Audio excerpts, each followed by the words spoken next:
जय जगन्नाथ USSC रो 646 post जो आपंकर नोटिफिकेशनटा अलरेडी आस सारी आपंकर official website USSC official website रे आपण नोटिस पाई पारे कि चाहिए आपन मेसेज करूँ कि कमेंट करूँ आम ऑफिशियल नोटिसटा आपन पठेदेबू आपंकर जो पोस्ट बाहर जूनियर इंजीनियर अदर पोस्ट कौ एजुकेशन जो मैंने करते पकई पारे कौ क्वालिफिकेशन कौन मांगी जो मैंने ITI डिप्लोमा कंप्लीट कर जो स्टूडेंट मैंने से जॉब अप्लाई करेंगे अप्लाई डेट केवल स्टार्ट हम 30/5/2026 आप्लाय स्टार्ट हम लास्ट डेट रही तार 29/6/2026 आपंकर जो एग्जामटा हम CBT मोड हम दुईटा ऑप्शनल लैंग्वेज हम ओडिया आउ इंग्लिश जब आप चाहते ओडिया कंफर्टेबल अच्छा एग्जाम दे पारे कि इंग्लिश दे पारे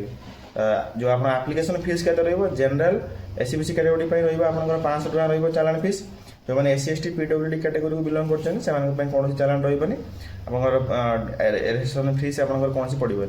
आपंकर एज लिमिट के 21 ରୁ 42 जो मैंने SC ST PWD reservation category belong कर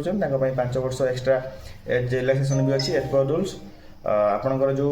अप्लाई केमती करेंगे USSC ऑफिशियल साइट की जाके अप्लाई करेंगे कि कमेंट बॉक्स जो अप्लाई करेंगे कमेंट करूँ कि आपको मेसेज भी करेंगे मेसेज कलापर आम आपंकर एप्लिकेशन अप्लाई करके नंबर में एंकरेजमेंट सेंड कर दो सब एमती इनफॉर्मेटिव जॉब रिलेटेड वीडियो देखा आम चैनल को सब्सक्राइब करूँ वीडियो यदि इनफॉर्मेटिव लगी वीडियो को लाइक करूँ सांग शेयर करूँ।